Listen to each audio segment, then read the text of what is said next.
Sudah 50 tahun kelolaan negara Indonesia dipercayakan oleh ekonom berpola barat, mulai dari zaman Berkeley Gang sampai saat ini Illinois Gang yang sedang mengelola negara. Apakah membuat rupiah menjadi mata uang kelas dunia dan ekonomi negaranya sejajar dengan Singapura atau sejajar dengan Tiongkok? Kalimat pembuka ini sungguh kurang ajar kalau dilontarkan oleh manusia yang bodoh ngaku pintar ini seperti Bosman ini, menantang hegemoni ilmu barat di bidang ekonomi yang dianggapnya selama 50 tahun menguasai cara berekonomi negara Indonesia, namun tidak juga membuat negara Indonesia ini menjadi negara adidaya, menjadi global player. Geng Berkeley yang mana mereka membuat pondasi ekonomi Indonesia sejak tahun 70-an awal adalah para menteri dan orang dekat Pak Harto yang mendesain kemana arah bernegara ke depannya. Mereka semua kebanyakan lulusan Berkeley University, California. Kemudian sejak 20 tahun terakhir, tepatnya 10 tahun terakhir, digawangi oleh mereka yang menjabat dan mengecap ilmunya di Illinois, Chicago dengan ilmu barat. Keduanya tentunya belum juga membuat Indonesia menjadi negara superpower ekonominya dalam 50 tahun ini dengan cara mereka berilmu, berpikir, dan bertindak.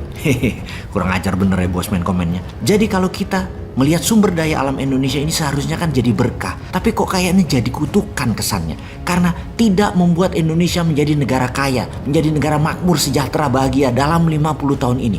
Contoh, kita ke harga-harga di zaman baheula sebagai pembanding sekitar 50 tahunan yang lalu. Bayangkan, di tahun 70-an ada yang namanya atau istilahnya Pritjigo atau bayar parkir di Jakarta 25 rupiah, 25 perak. Sekarang parkir 5.000 perak. Berapa kali lipat itu naiknya dalam 50 tahun? 200 kali atau 20.000%. Bagaimana itu jelasinnya? Dulu di tahun 70-an makan somai abang-abang 100 perak dapat kol, pare, somai, tahu, sampai telur.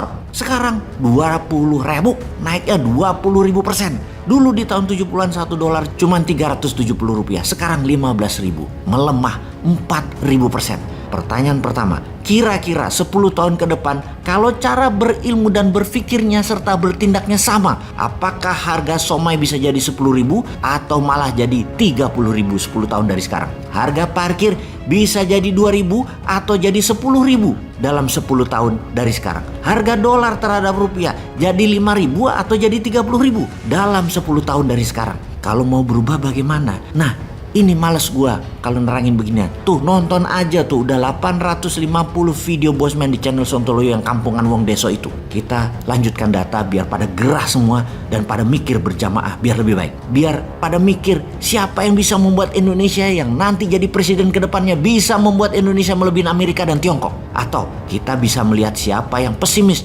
melihat Indonesia tidak akan bisa menyusul Tiongkok dan Amerika. Suka dengan begini-begini aja hidupnya. Di kolom komen video ini kita tunggu Anda semua. Atau kita melihat yang optimis kemudian kasih solusi usulan yang mudah dicerna tidak berdasarkan ilmu old mind di kolom komen video ini. Ini menarik untuk disimak. Data lain lagi adalah dalam 50 tahun produksi Indonesia hanya naik 20 kali, di mana inflasinya naik 70 kali.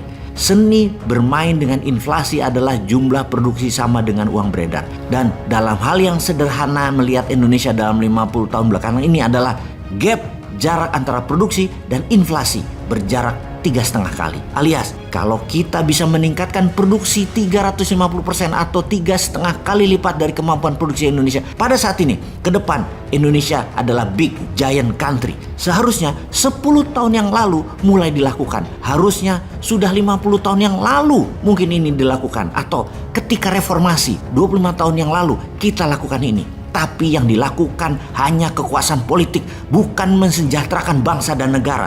Mana program Grand Design peningkatan produksi Indonesia? Kita tantang sekali lagi. Mana Grand Design 10 tahun ke depan, 23 tahun ke depan Indonesia emas di 2045? Mana? Belagu banget nih Bosman. Mentang-mentang punya printing money strateginya, rencana pembangunan Indonesia emas melipat 5 kali lipat produksi Indonesia, sok-sokan menantang. Yang bikin gerah Bosman lain lagi adalah kok mau-maunya Indonesia selama 50 tahun negaranya proyeknya jadi underlying cetak uang negara lain khususnya dolar, dan 10 tahun terakhir jadi underlying cetak uang yuan juga. Bayangkan lagi sahabat, kekurang ajaran negara barat, Amerika dan sekutunya sejak tahun 1915 hingga tahun 2021. Kenaikan uang beredar mereka lakukan dengan mencetak uang tiap tahunnya naik 15%. Gila nggak tuh?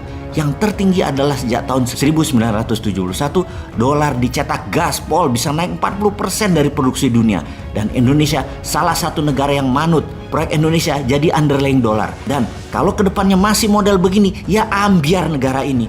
Kalau sumber daya alam habis, maka akan miskin hakiki negara ini. Siapa yang disalahkan cucu cicit kita di tahun 2070 atau di tahun 2100 memaki-maki kakek neneknya karena menghabiskan sumber daya alam yang hanya menyisakan kerusakan alam dan kehancuran ekonomi negara ini. Yang kurang ajar lagi, Jepang, Tiongkok, Amerika, Inggris 3 tahun terakhir mencetak 35 triliun dolar senilai uang mereka membanjiri pasar uang yang membuat uang mereka sesungguhnya tak bernilai apa-apa. Kok malah kita kumpulin? Kapan kita sadar?